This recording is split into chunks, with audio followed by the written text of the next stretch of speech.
반갑습니다. 올해도 어느덧 이틀이 남았는데 2019년 한 해 여러분 어떻게 보내셨습니까? 혹시 많은 힘든 일이 있으셨나요? 아니면 이번 한 해 어느 해보다 뜻깊고 감사하게 보내셨나요? 잠언 16장 9절에 사람이 마음으로 자기의 길을 계획할지라도 그의 걸음을 인도하시는 이는 여호와시니라 말씀하셨습니다. 어떤 한 해를 보내셨던 예수님과 함께면 괜찮습니다. 오늘 그리고 내일 화해도 하시고 또 사랑도 표현하며 사신다면 2019년 한 해도 정말 감사한 한 해로, 기쁜 한 해로 기억될 것입니다. 높은 산이, 거친 들이, 초막이나 궁궐이나 내 주 예수 모신 곳이 그 어디나 하늘나라. 우리 주님 모신 곳이 하늘나라라는 고백을 하였습니다. 우리의 삶이 주님과 함께 한다면, 주님과 동행하고 하나님의 은혜를 간구하며 하나님의 뜻을 이루어 간다면 우리가 속한 그 어느 곳이든 어떠한 상황과 여건이든 그곳이 주님 함께 하시기에 하늘나라고 복된 자리이며 위로의 자리가 될 줄 믿습니다. 지난 교회에서 맡았던 교구와 부서들에 대한 소식을 들을 때가 있습니다. 좋은 소식이 들리기도 하고 때론 슬픈 소식이 들리기도 합니다. 현재 함께하지는 못하지만 합력하여 선을 이루고자 했던 동역자들에 대한 소식, 목자된 마음에 그 소식이 신경 쓰이고 기도하게 됩니다. 그곳을 떠나왔지만 그곳이 하나님의 뜻을 이루고 또한 그 성도들이 그릇된 미혹되는 그 말씀에 미혹되지 않고 하나님 나라를 온전히 이루어가는 그 마음 가운데에 그들을 위해 기도하게 됩니다. 바울 사도 역시 갈라디아 교회 성도들을 향해 그 사랑의 마음이 가득하여 목자된 마음으로 그들을 훈계하고 있습니다. 갈라디아 교회들의 잘못된 가르침이 들어왔습니다. 그들은 갈라디아서 2장 4절의 말씀처럼 가만히 들어왔습니다. 이 가만히라는 의미는 함께 들여오다, 무엇으로 불법적으로 들여온, 밀반입된 이라는 의미를 갖고 있습니다. 교회의 본래적 목적에 맞지 않는 것이 몰래 들어왔다는 겁니다. 오늘날 이단들이 자신의 정체를 숨기고 조용히 들어와 성도들을 미혹하듯 거짓 교사들이 악한 의도를 가지고 몰래 교회에 들어왔습니다. 그들은 성도들을 미혹하고 유혹하기 시작합니다. 너희에게 더 필요한 게 있어. 문제는 이와 같은 유혹이 듣기에 그럴싸했습니다. 사탄은 언제나 우리를 이렇게 유혹합니다. 부족해. 아직 부족하지 않니? 우리는 일상의 삶에도 그런 유혹 때문에 흔들릴 때가 있습니다. 돈이 부족해. 시간이 부족해. 능력이 부족해.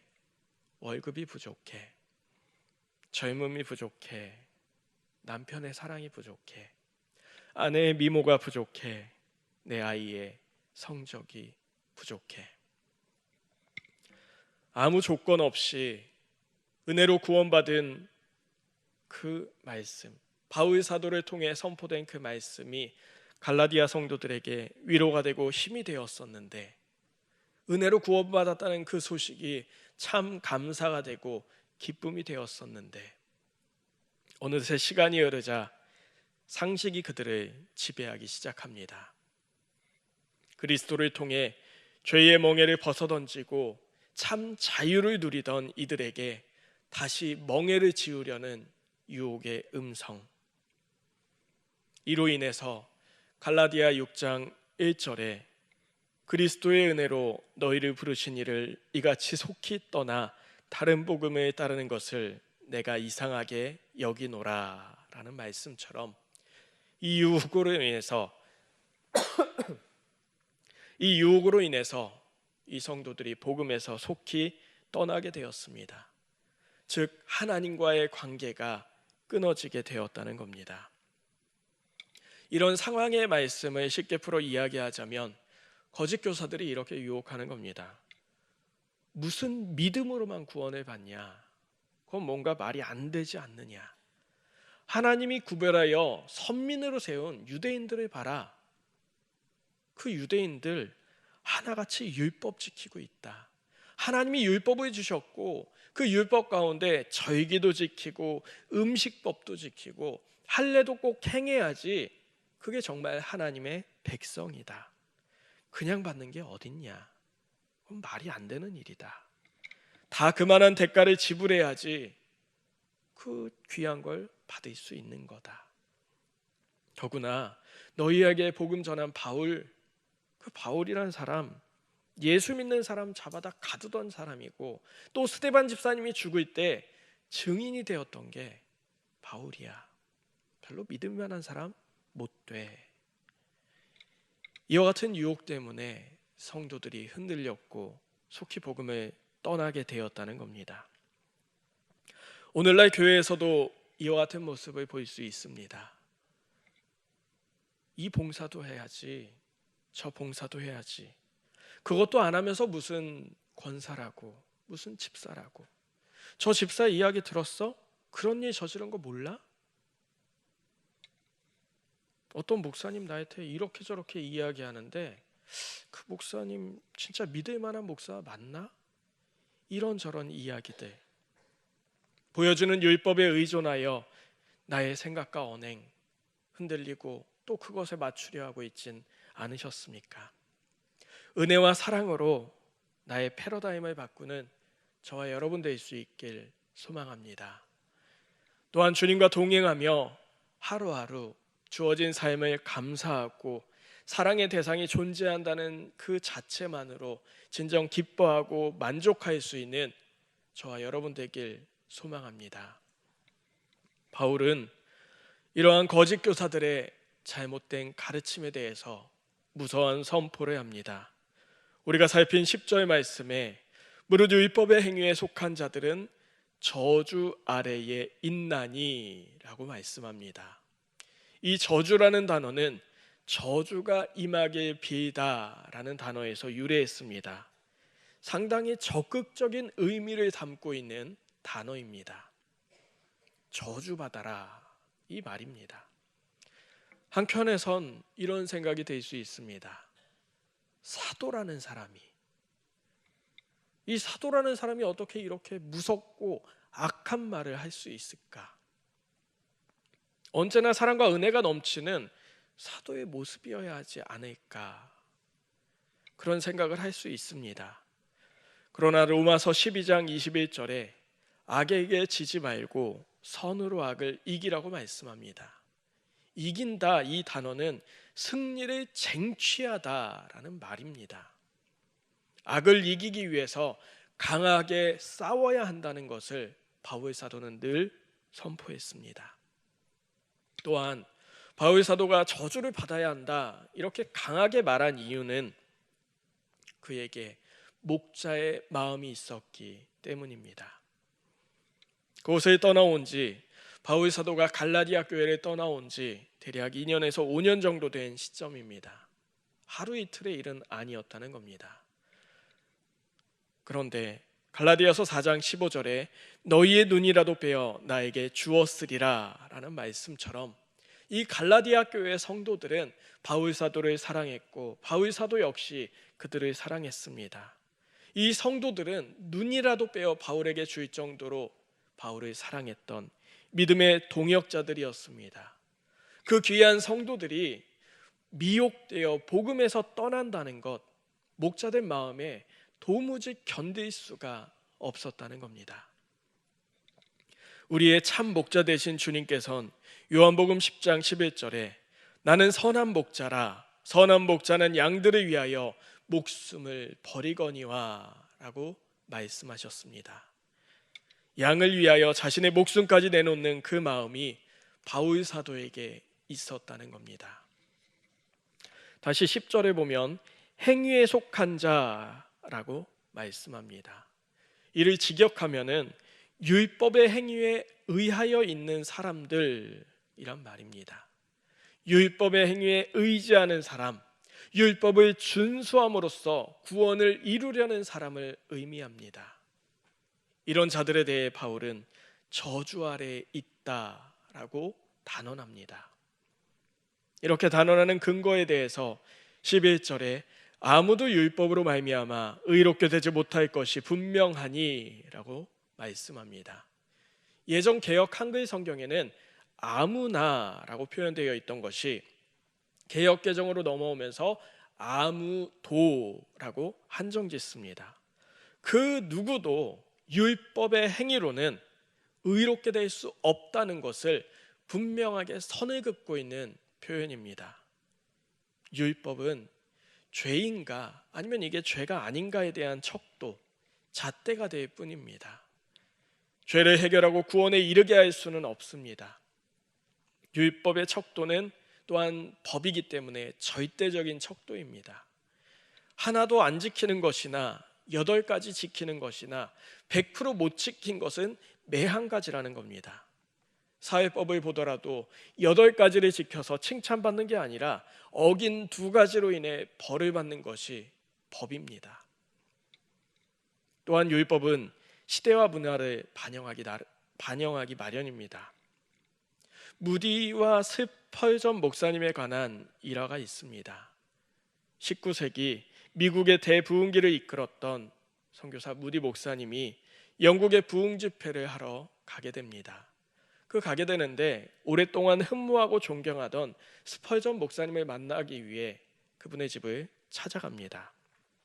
당대 최고의 미국 부흥사와 당대 최고의 영국인 설교가와의 만남이 이루어지던 역사적인 순간이었습니다. 무디 목사님은 두근거리는 마음으로 문을 두드리자 스펄전 목사님이 문을 열어주었습니다. 그런데 이 무디 목사님 앞에 생각지 못한 놀라운 광경이 펼쳐졌습니다. 그것은 이 스펄전 목사님이 나왔는데 그 스펄전 목사님의 입에 큼지막한 파이프 담배가 물려져 있던 겁니다. 이 광경을 보고 깜짝 놀란 무디 목사님이 아니 어떻게 목사님이 담배를 필 수 있습니까? 아니 어떻게 기독교인인데 담배를 물고 이렇게 다닐 수 있습니까? 담배를 필 수 있습니까? 라고 물었습니다. 그러자 스펄전 목사님이 산딸이 다 된 듯한 무디 목사님의 커다랗게 나온 배를 쿡 찌르면서 장난스럽게 이야기했다고 합니다. 그럼 기독교인이 이렇게 배 나오는 건 괜찮습니까? 재미난 일화죠. 지역과 문화에 따라 정죄의 기준이 다르게 적용된다는 것을 보여주는 이야기입니다.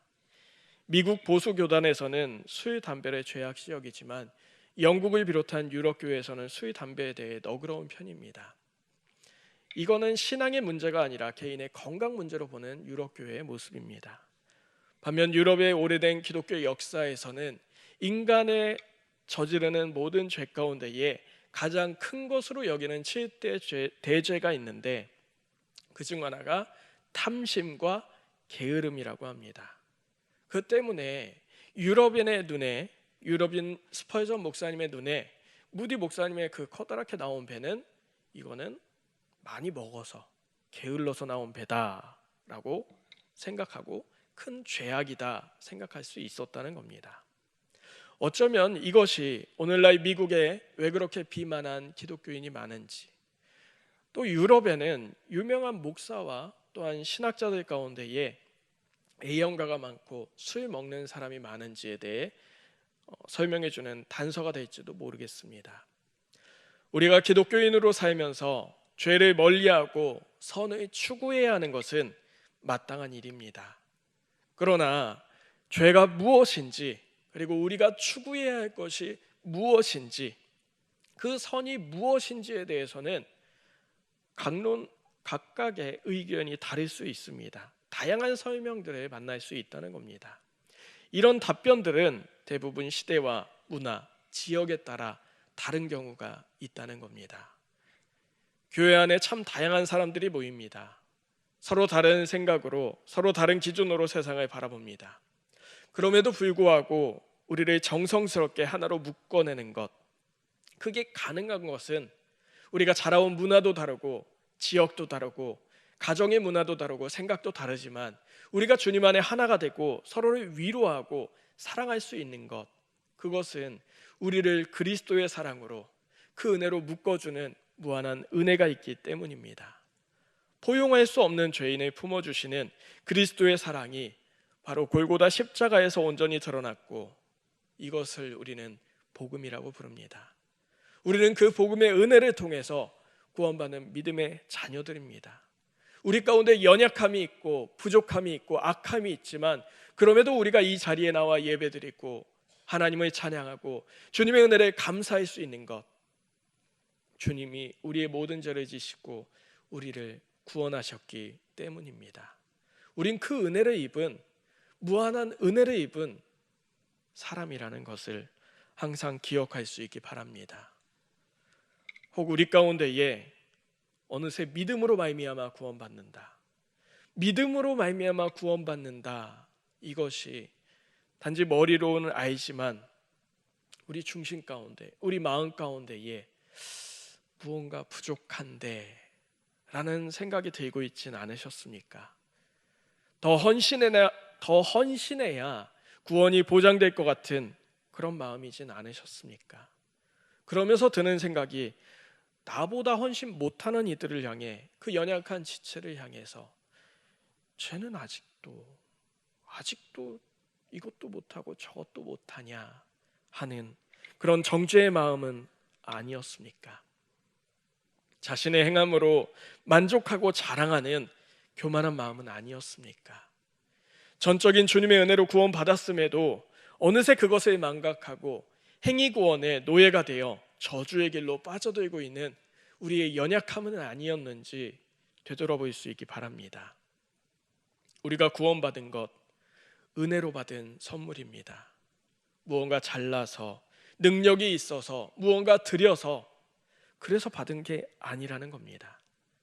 다만 우리가 구원받은 그 은혜 가운데에 교회에서 섬기고 헌신하고 봉사해야 되는 것, 그 이유가 있는데, 그것은 우리가 주님을 사랑하기 때문입니다.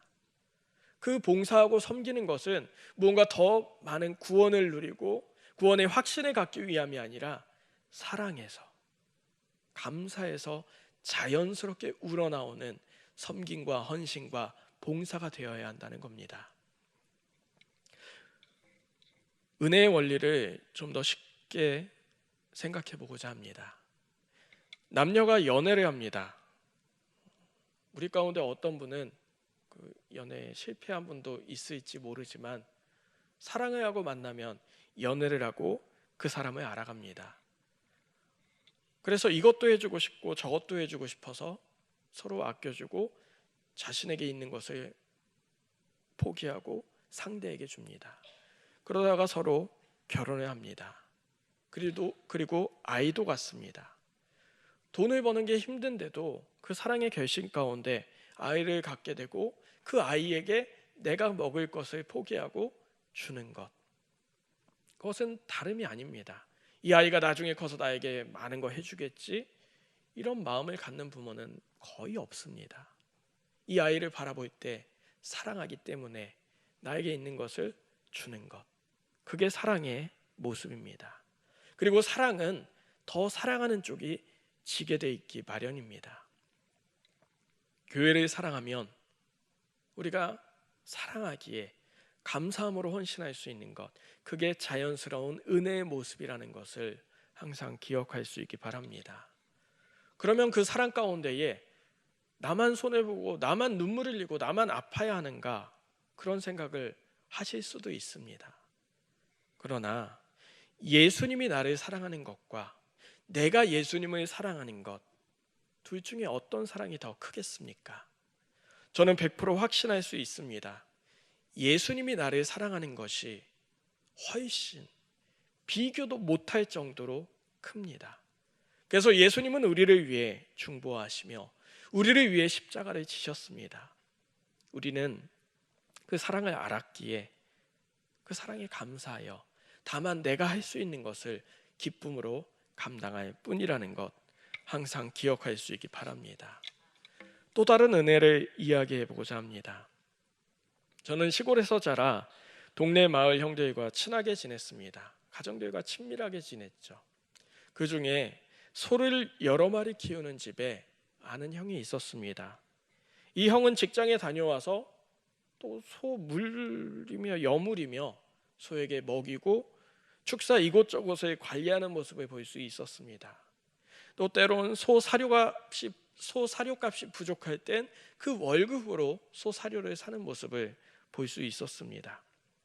그런데 이 가정에 형의 여동생, 저에겐 누나가 있었는데 그 여동생은 집에 들어와서 축사에는 가보지도 않습니다. 그리고 월급을 소 사료값에 쓰지도 않습니다. 그러던 어느 날 형의 아버지가 형에게 이야기하는 것을 들었는데 이 다음에 이 소 다 너 거다 하는 말을 들었습니다. 이 소들은 다 누구 거라고요? 형의 거라고. 상속자였던 겁니다. 상속자였기 때문에 자신의 것을 지키는 것이고 헌신하고 기꺼이 봉사할 수 있었다는 겁니다. 만약에 이 여동생이 상속자였다면 그 여동생도 소를 신경 썼을 겁니다. 이와 마찬가지로 우리는 하나님의 상속자입니다. 주님의 은혜로 우리는 상속자로 부름을 받았습니다.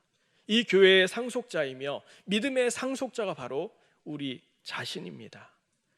로마서 8장 17절에 자녀이면 또한 상속자 곧 하나님의 상속자요 그리스도와 함께한 상속자니 우리가 그와 함께 영광을 받기 위하여 고난도 함께 받아야 할 것이니라 말씀하며 에베소서 3장 6절부터 7절에 이는 이방인들이 복음으로 말미암아 그리스도 예수 안에서 함께 한 상속자가 되고 함께 지체가 되고 함께 약속에 참여한 자가 됨이라. 우리로 그의 은혜를 힘입어 의롭다 하심을 얻어 영생의 소망을 따라 상속자가 되게 하려 하심이라. 우리는 주님의 은혜를 통해 구원받았고 그 은혜 가운데의 상속자로 이 교회에 세움 받았습니다. 상속자라면 그 은혜를 입은 자라면 그 은혜에 걸맞게 살아갈 수 있는 우리가 되기 바랍니다. 율법에 얽매이지 않고 그 사랑 안에서 그 은혜 안에서 자유를 누리며 위로하기에 힘쓰고 감싸안기에 힘쓰며 교회를 세워가기에 힘쓸 수 있는 저와 여러분의 신앙의 여정 될 수 있길 소망합니다. 제가 좋아하는 찬양의 가사와 함께 말씀을 맺고자 합니다. 주님 진실로 날 생각하시네. 날 사랑하네. 놀라워라 놀라워라. 나는 주의 친구, 나는 주의 친구. 주님 나의 친구로 부르셨네. 주님이 우리를 그렇게 친구로 상속자로 부르셨음을 믿고 고백하며 이 하루도 믿음 가운데 승리하며 살아가시길 주님의 이름으로 축원합니다. 이 시간 말씀을 기억하며 주님이 우리에게 참 자유를 주시기 위해 십자가를 지셨다는 것 기억하고 노예가 아닌 상속자로 친구로 우리를 부르시기 위한 주님의 은혜를 기억하며 그 사랑을 기억하며 주여 한번 부르시고 함께 기도하도록 하겠습니다.